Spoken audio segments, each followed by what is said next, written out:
I got to talk a little bit of hockey. All right. I'm wearing the Red Wings shirt. I want to talk some hockey. And I wanted to talk a little bit of sense here because I I am nervous about the Detroit Red Wings. And I think everybody should be, frankly. There is a real sense of complacency amongst Detroit Red Wings fans, and particularly amongst the dialogue about Steve Yzerman. So the Red Wings start their season this year on Thursday evening. They played Pittsburgh, I believe at home. I could be wrong, but just going up and down their lineup. Here's what we're looking at as far as forwards. You got Jonathan Berggren, JT Compher, Andrew Kopp, Alex DeBrincat, Christian Fischer, Patrick Kane, Dylan Larkin, Tyler Mott, Michael Rasmussen, Lucas Raymond, Vladimir Tarasenko, and Joe Veleno. So overall, it's a pretty decent forward room. Dylan Larkin, Patrick Kane, and Alex DeBrincat. Those three guys are going to get you goals. They're going to get you points. They're going to keep you in games. Hopefully, Alex DeBrincat does not disappear like he did last year late in the season. But those are three really solid players. And then obviously Lucas Raymond. I think he's a superstar. I think he's going to have another excellent year. I very well could see him in the 90-point range as one of those top forwards in hockey. Really good player. And I like the addition of Vladimir Tarasenko. He's got championship caliber, played with Florida last year. I think he's a great fit for Detroit. I just really like him. And JT Compher, another guy. I really like a lot of these forwards. Although you still have a few kind of what I would call stragglers. The Andrew Kopps of the world. Is he ever really going to put anything of note together? Frankly, the Joe Velenos of the world, there are some people who like Joe Veleno. I don't really get why. If I just pull up his stats over the years, I don't see nothing jumps off the page. He's been okay, but he's never eclipsed more than 30 points in a season. I know points are not the whole thing. I understand. Hockey is so complicated, guys. But when your career high is 28 points. Granted, he got that last year, so maybe you say he's on an upswing as far as development goes. But I guess I'm not totally in love with Joe Veleno, and he's only 24, so there's that. There is still a lot of upside in him, but I guess if he was really kind of going to show me something, I think he would have shown it last year. I suppose he's still got room to show it this year, but I don't know. I could see myself getting better at the forward position over Joe Veleno. I could. Michael Rasmussen, a similar sort of thing. He's a glue guy. He's a tough player. I don't hate him. I don't hate any of these players, except for Andrew Kopp. That Andrew Kopp, I don't hate him either. I say that. I jokingly say that, but Andrew Kopp is just a lot of the time he's just sort of a dead body on the ice, practically. He just doesn't do a whole lot. And frankly, I'm not sure how confident I should be in Jonathan Berggren. So Jonathan Berggren, he's one of the newer, quote unquote. He was on the team a couple of seasons ago, and then last year was a nothing. He couldn't make the team when the team was actually at its best point. So it's kind of strange to me in a way that he is making the team now, but that's because of the departures of David Perron, Daniel Sprong, that he ends up making the roster. But that to me is not exactly a roaring endorsement. If he was in a position where he was on the team significantly to not better than David Perron or Daniel Sprong to, okay, now you're good. Look, I hope Jonathan Berggren comes in and he lights up the lamp a lot, but all of that is to say, okay. It's a pretty overall solid forward room. We're going to move along for the sake of continuing the discussion. On the defense side, you got Ben Sherratt, Simon Edvinsson, Eric Gustafsson, Albert Johansson, Oli Mata, Jeff Petrie, and Moritz Seider. I got to be honest with you. I do not like our defenseman room. I really don't. The defense last year was terrible, and we largely are running it back. And ironically, as far as offensive defensemen go, defensemen who actually can help, score. You lose Shane Gostisbehere, which I really didn't like losing him and having to keep around a dead body like Jeff Petrie, who's practically the only reason Jeff Petrie is here is because his dad, you know, is a used to play for the Tigers. Tell me a hockey reason why he's here. I'd love to hear it because he stinks. Like he's not good on defense. He's not a good offensive defenseman either. He's well past his prime. Uh, I don't get it. I don't know why Jeff Petrie is still here. I don't know why he is. I mean, I guess I'm happy that Albert Johansson and Simon Edvinsson are starters on this team, and they're likely going to be that more higher line defenseman. But I guess to me, if we have a defenseman in our system, like I don't see what the purpose would be in keeping him in the AHL as opposed to, putting him in Jeff Petrie's spot. Because Jeff Petrie's gonna suck. So if Jeff Petrie's gonna suck and he has no future here, I'd much rather throw a young defenseman, a young potential star defenseman, give him a little bit of growing room, and you might say, oh well, maybe he's going to suck and you're going to hurt his defense. I don't know that that's what's going to happen. For one, I don't know that he's going to suck, but if he does suck, it's no different than if Jeff Petrie sucked, right? Except in this case, player X has a future. Jeff Petrie has no future.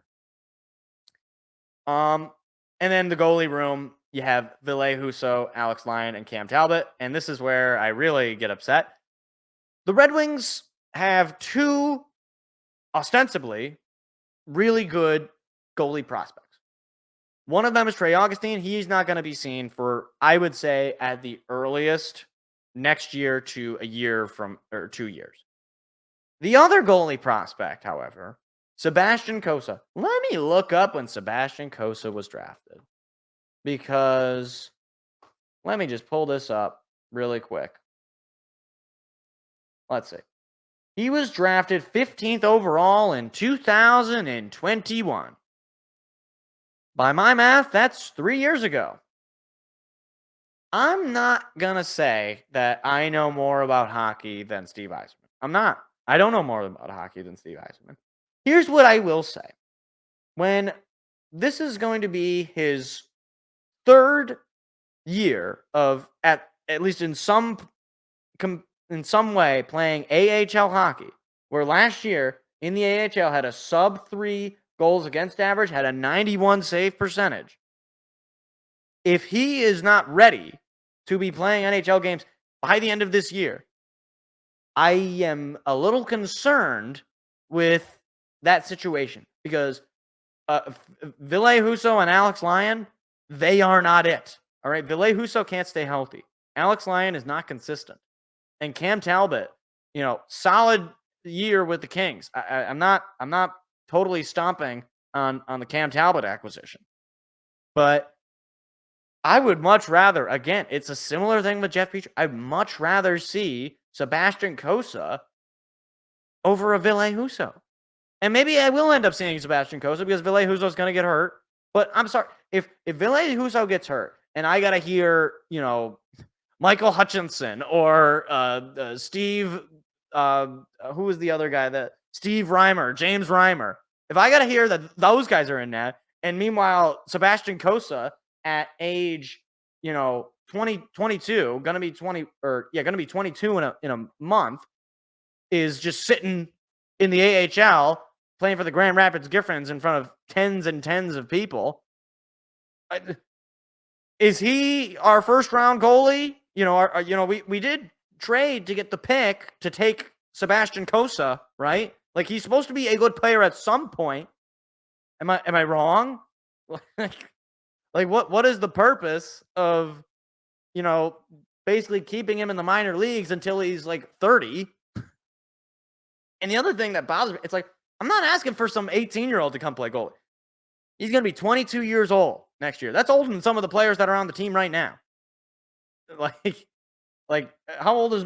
Let me just double check some of this. Like Albert Johansson, I think he's a little older as well. He's 23.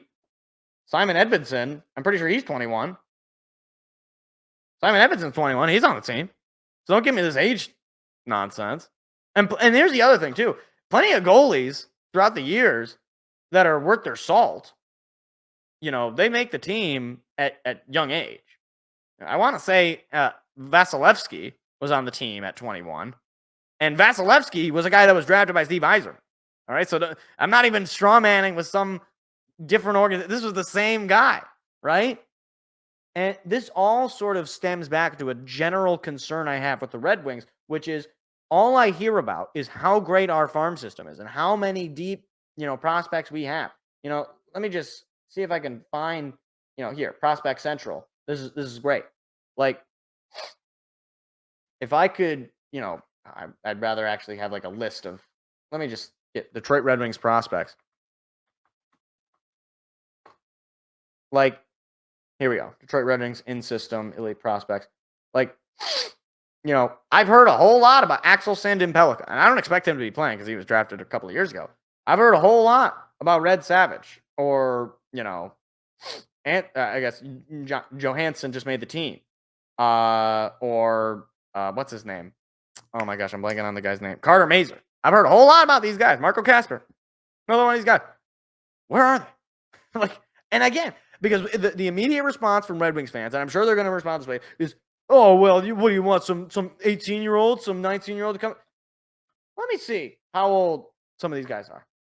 Because I know for a fact that they are not like 2 years old, as many Red Wings fans would have us believe. Right? Like Marco Casper is going to be 20 years old, or he is 20 years old. Like, he's not some like teenager, all right? And again, if he is worth his salt, we took him in the first round. He was our first pick in the first round. He was, I believe, a top 5 pick, or maybe a top 10 pick at least. Like, these aren't some like random nobodies. I mean, Carter Mazur, I know for a fact, is not, super young because he played in college. Carter Mazur is 22 years old. Like, those are two guys that I would rather have Carter Mazur over. I would have Carter Mazur over Joe Veleno. Maybe Joe Veleno is going to come out and he's going to make me look like a total idiot. I hope he does. My whole point is, like, I'm not talking about, calling out Michael Brandt-Signigaard, right? The guy we just drafted. I'm not talking about that. I'm talking about bringing up guys that were drafted in the same class as, Mo Seider in some cases. Like, Elmer Soderblom was drafted in the same class as Mo Seider. So I guess he sucks now, right? I mean, he hasn't made the team. Like, the only guy from that class that's made the team is Mo Seider. So you want to talk about how great our farm system is? Great. How the media ranks it super high. I'm sure they're all right. Where are they? Why aren't they on the team? I'm not asking for the guys that were taken in the 4th round or the 5th round. I guess Carter Mazur was taken later. But in the case of Marco Casper, I'm asking for a 1st round pick. Right? So, look, either way, and I know this is tough for some Red Wings fans to accept. If you don't make the playoffs this year, heads are going to have to roll. Derek Lalonde is dead, as far as I'm concerned. And frankly, depending on how it ends up looking, Steve Yzerman very well might have to go as well. And I don't want to hear about, well, give him time. Give him time. It has been 5 years. He got here in 2019. All right? We're not like making the playoffs is the bar, right? You make the playoffs, you give yourself another year, basically. So everybody's saying that the Red Wings are building the powerhouse. That's, if you ask any hockey fan, they say Stevie Y is building the powerhouse, building a contender. Well, I'd like to win in 2026, not in 2046 or 2062, right? So we'll see how it ends up playing out. I do love hockey. I love my Red Wings, and I want them to win. But I just feel like at a certain point, this incremental increase in play, incremental increase in team being good, that is going to level out. Because at some point, you have to take a leap. At some point, you have to say, all right, we're going all in. We're going to go out. We're going to buy a big name free agent. We're going to make a trade for a big name player. He really hadn't done that with the exception of maybe Alex DeBrincat. That was probably his biggest acquisition. And hopefully DeBrincat has a better season overall than he did last year, even though he had a pretty good season.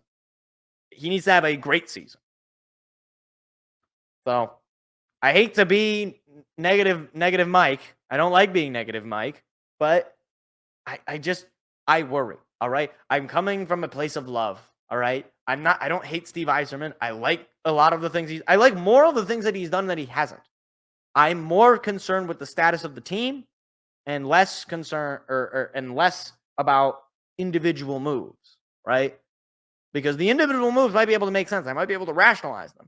But if the individual moves added together present a team that is just not competitive, well, then I don't know if maybe I need to reevaluate the individual moves or those individual moves aren't moving the needle enough and more better moves need to be made. So we'll see. Season begins on Thursday. And it's funny because, the Tigers and the Lions basically have taken over the city of Detroit as far as any sort of sports media goes. So I think a lot of people aren't even thinking about the Red Wings season at this point, but I am because I'm a warrior and I'm a fighter and I'm whatever the rest of that Alex Jones quote is.